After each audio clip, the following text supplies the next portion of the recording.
Raven Elise TV.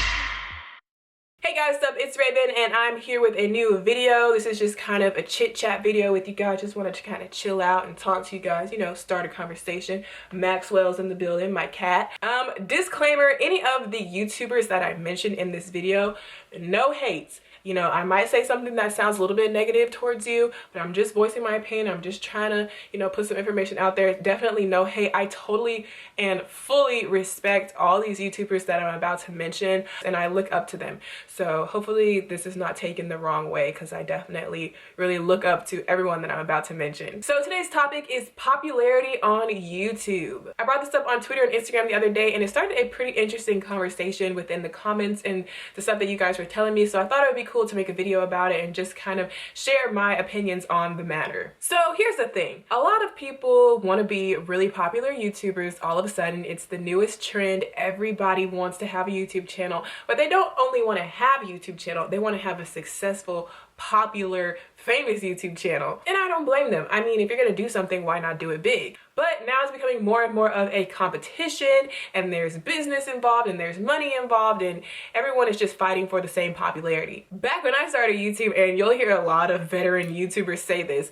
YouTube was not like this. It was not a competition. It was not a business. It was not a career. It wasn't anything like that. It was a hobby. It was just social media. It was nothing related to business. It was just for fun. People made videos because they wanted to. They made videos in their free time, just whatever they wanted to do. It was no pressure. But then as YouTube grew and Google bought it and there was more money involved and more opportunity to make money, YouTube became this huge competition and this huge career-driven type thing. And honestly, it kind of sucked some of the fun out of it, because now you have people who don't know anything about creating videos, don't know anything about editing, don't know anything about anything sometimes, but they just want to make a YouTube channel because it's trendy and they want to be like everyone else. I, for one, have always had a passion for everything art related. I took a lot of photography classes, I took film classes, I took all types of classes, and I was always interested in all these different things that actually helped me with YouTube. So growing up, I was learning and doing things that made sense to one day become a YouTuber.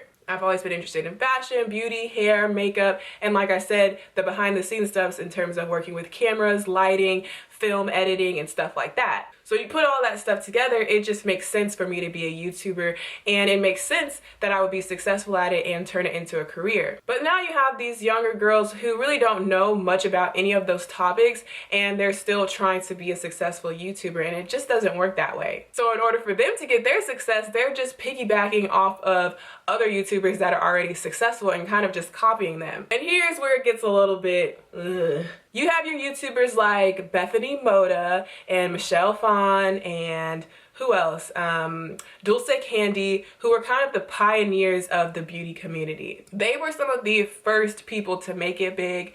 They showed their personality on camera. They got better and better at editing. They put a lot of time and effort and knowledge into their videos, and they were rewarded for it, and they really blew up and they became celebrities. And now they're making tons of money off of it, working with the biggest brands. Bethany Mota's on Dancing with the Stars and everything. So, of course, they're trendsetters, so people are going to want to follow the trends and going to want to be just like them. So you have tons of copycat channels that are basically mirror images of these pre-existing channels. Young girls get on there and they edit their videos exactly like Bethany Mota does. They edit their thumbnails like her. They try and mimic her personality. They do the same exact video content that she does.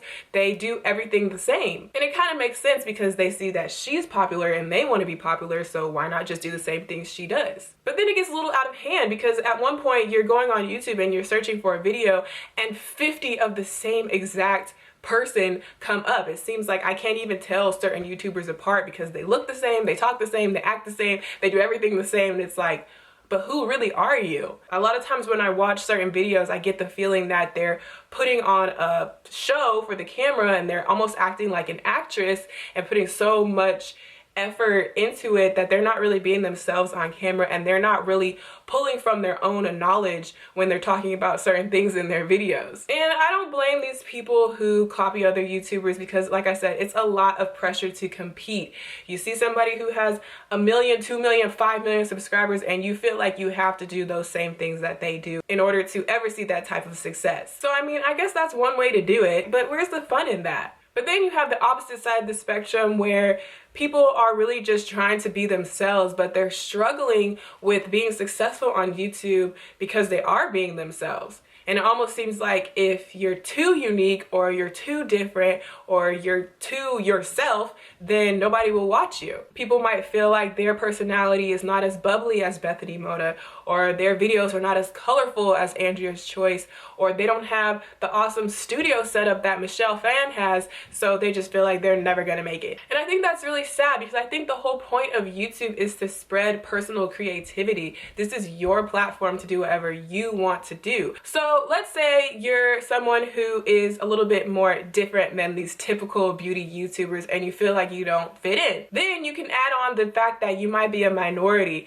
You might be Hispanic, Asian, or Black, or some other race other than white, and then you really feel like you don't fit in. Because if you pay attention to the stats, you will see that some of the #1 most popular people on YouTube, especially in the beauty community, are white. And this all just comes from demographics. I did some research on this. You can actually Google this and Google YouTube demographics, and it'll bring up some numbers that you can go off of.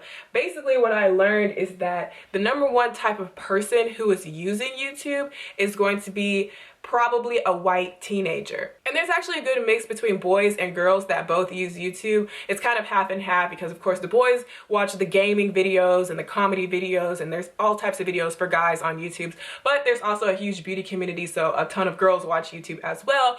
But when it all comes down to it, it's mostly young people and mostly teenagers that watch it. These statistics here say that 54% of all teenagers in the world use YouTube. Now obviously young white kids are not the only type of person who uses YouTube. All types of people use YouTube because there's so many types of videos and content out there. But one of the main types of audiences that you can reach is a young white kid. And if you're not a young white kid, then you probably won't be reaching other young white kids. So this kind of answers the question of why minority YouTubers have a harder time getting views. You attract what you are, basically. People want to watch somebody that they can relate to. And there's nothing wrong with that, but it's just the fact of the matter that if you're doing videos that are more geared toward Black people, then you're not going to reach a white audience, obviously. And since the white audience is the bigger audience and the Black audience is a smaller audience, then you automatically have a smaller number of subscribers. For example, Bethany Mota, you guys can tell by just watching one of her videos that probably her #1 type of subscriber is a high school white girl. And she has almost 8 million subscribers on her channel. Then you have somebody like It's My Ray Ray, who is a Black woman. She is a little bit older than Bethany Mota. And so those are two things right off the bat that are going against her. And granted, she did start her channel a little bit later than Bethany Mota. Bethany Mota started her channel in 2009, and It's My Ray Ray started her channel in 2012. So there is kind of more time for her to, you know, gain more subscribers. But still, at the same time, It's My Ray Ray has seen a lot of success recently, but still not as much success as Bethany Mota. And I think it does have to do with the fact that she is talking to a little bit of an older audience and a little bit of a more ethnic audience. It's My Ray Ray has 631,000 subscribers, so not even a percentage of the amount that Bethany Mota has. Now, obviously, 631,000 subscribers is still a lot. She has 6 times as many subscribers as I have, so that's already just mind-blowing, and I can't believe how much success she has gotten. But then you compare it to someone like Bethany Mota who has 7 million, 8 million, and you're like, why is there such a huge difference? And that's all I'm saying. It goes back to the demographics. If you're reaching an older audience, a more ethnic audience, just a different type of audience than the main audience, you're gonna see lower numbers. Bethany Mota is not the only one who has it figured out. There's other YouTubers that are very similar to her that have seen similar success. For example, SteelaBabe09 has 3 million subscribers, and her channel is extremely similar to Bethany Mota's, as well as somebody like My Life as Eva, who is biracial, I think, but she makes her videos the same as, you know, that demographic. Her videos are very similar to Bethany Mota, so she's still hitting that demographic even though she might not be that demographic. And she's only had her channel since 2011 and only really been active on it in the past like year or so, and she already has almost 2 million subscribers just that fast, just by, you know, creating similar content as somebody like Bethany Mota. But I'm here to say that it is okay. Don't stress about about trying to reach that main ideal magical audience that Bethany Mota is reaching. So let's bring this all back down to earth. The moral of the story is yes, if you are reaching that magical audience of young teenage white girls, then you are probably going to see a lot of success if you do it right. And what I mean by right is there is kind of a secret formula to YouTube success, and this is the Bethany Mota formula that I've been talking about through the whole video. The Bethany Mota formula works. As you can see, it works. The numbers are the proof, and it's just kind of like I said, it's that secret concoction of being young, being energetic, you know, bright colors and glitter, and you know, just really targeting that audience of young girls. You will see a huge success because young girls love YouTube. But if that's not you, then it's okay. And that's kind of the whole point of this video, is I wanted to explain this whole secret formula that everyone seems to be searching for and trying to perfect. But at the same time, I want to encourage you to stay away from the secret formula if that's not your natural personality. If that is your natural style, your natural personality, then go for it. You're probably gonna be super awesome at YouTube. But if it's not, that's not the only way to be a YouTuber. You can do everything your own way. You can be completely opposite of Bethany Mota and still see success. You might not have 8 million subscribers, but you can still reach a decent amount of success, and I encourage you to try it anyway. The moral of the story is to just be yourself.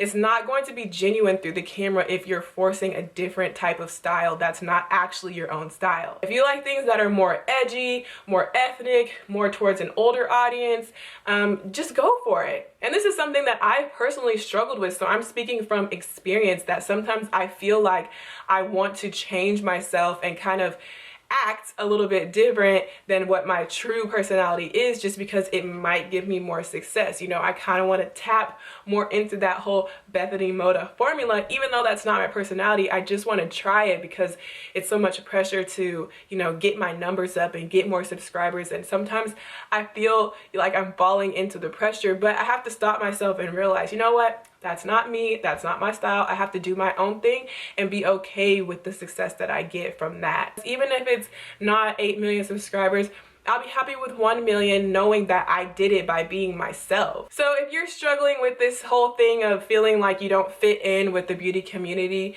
just hang in there. Your time is coming. You know, these things take time anyway. It takes years and years to build up your platform. Like I said, Bethany Mota has had her channel since like 2009. So if you just made your channel this year, don't feel bad. These things take time. But yeah, those are just my 2 cents on the matter. Like I said, just be yourself, do things your own way, figure out your own little niche in the YouTube world and run with it. You know, pay attention to what type of audience you are reaching and really tap into that and get the most out of that. So hopefully this video answered some of your questions and kind of unwrapped the whole YouTube beauty community mystery, at least from my perspective. And hopefully this video was helpful for you. If you enjoyed it, make sure you give this a thumbs up and comment down below some of your YouTube struggles. If you are a YouTuber in the beauty community, have you ever experienced this struggle of feeling like because you're not like Bethany Mota that you're not seeing as much success? Have you ever felt like you wanted to change your personality just so that you could have more success on YouTube? And what types of things are you doing on your channel to stand out? I would love to hear all your stories and advice down below, so definitely leave a comment. But other than that, that's it. So I will see you guys in my next video. Bye. Say hi. Say hi, Maxwell. Say hi. Give them kisses. Give them kisses. Come on. Don't be so mean. Say mwah.